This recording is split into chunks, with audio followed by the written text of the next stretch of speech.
small town, but small towns often get a bad reputation, and often the comedians make fun of all the small towns. If you grew up, if you know you lived in a small town, when you walk down the street, and every single car that passes by, somebody's reaching out the window waving to you to say hello, right? Or you know you're in a small town, you live in a small town, when you call a telephone number, you dial the wrong number, and they recognize your voice. Not only do they recognize your voice, they give you the correct number of who to call. Or you know you're in a small town when they celebrate the firstborn baby of the year. Great celebration in October. You know, I want to share one more thing. I saw this newspaper article. This was from a very small town. This was headline news, so let me get to the, I took a picture of it so I can share it with you. Right? All right. It says, ready?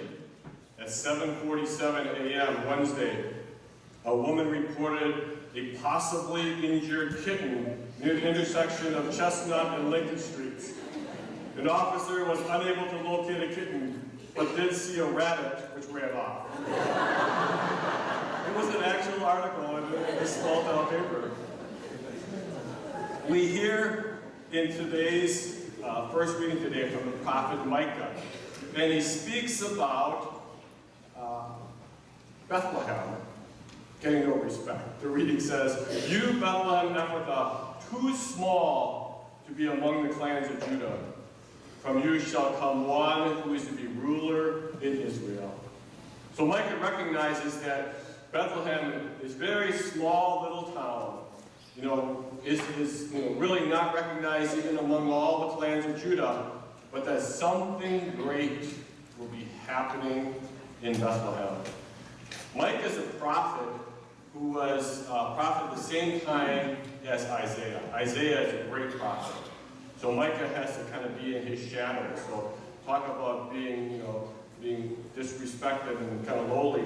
Micah has that feeling, but yet he speaks the message today that is so important for us to hear, especially for this week. At the time, the Assyrian army had come in, a neighboring army had come in and started to destroy a lot of Israel. And so a lot of the people were living in fear. And they were closing in on Jerusalem, and Bethlehem is only about 7 miles south of Jerusalem. And so Micah is now delivering this message of hope, trying to get them to cling to whatever hope that they can, in the hope that a Messiah will come. Messiah will come and change everything. And so he delivers this message of hope for them to hold on to.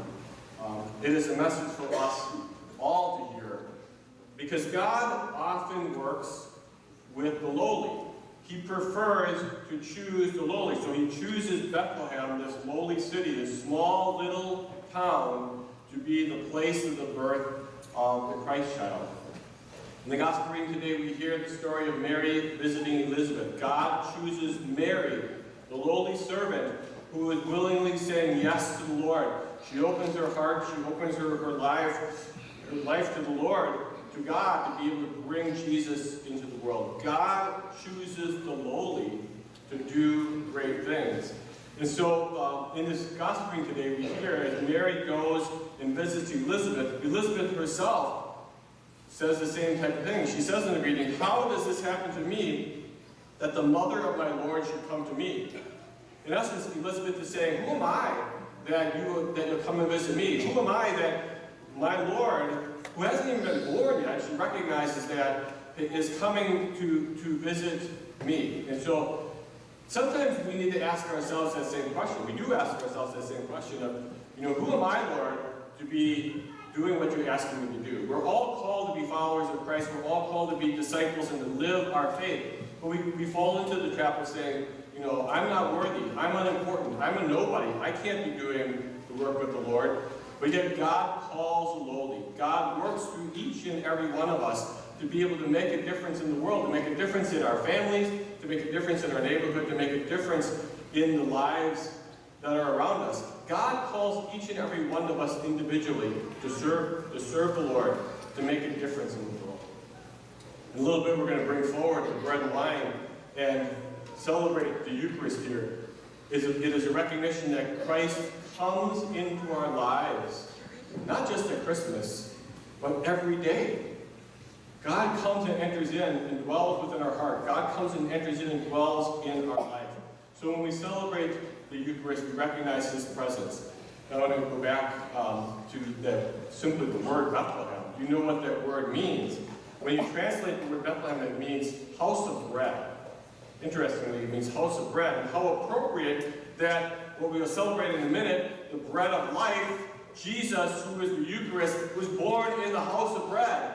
In the place that was considered too lowly, a place that nobody came. And yet, we recognize today that Christ continues to come in that Eucharist, in that bread, into our lives, to feed us and to help us. That we recognize that we are called to serve the Lord in all things. No matter where we are in our journey of life, no matter who we are, we open our lives up to the Lord. And we recognize that, in a sense, we are a little Bethlehem. We are about doing great things for the Lord. Back in 1865, there was a gentleman named Philip Brooks. He was a minister at a church in Philadelphia. And he traveled to Europe and he traveled to the Holy Land. He took a year and he traveled around. And he ended up going to Bethlehem on Christmas Eve. It made such a profound impact on his life. It was such a powerful experience that when he returned home, he wrote a song. We know it. Old little town of Bethlehem. That little significant town made an impact that the song we continue to sing to this day. So I want to finish my homily by inviting you to take your songbooks and let's sing. It's number 446. We'll sing the first verse of the Bethlehem.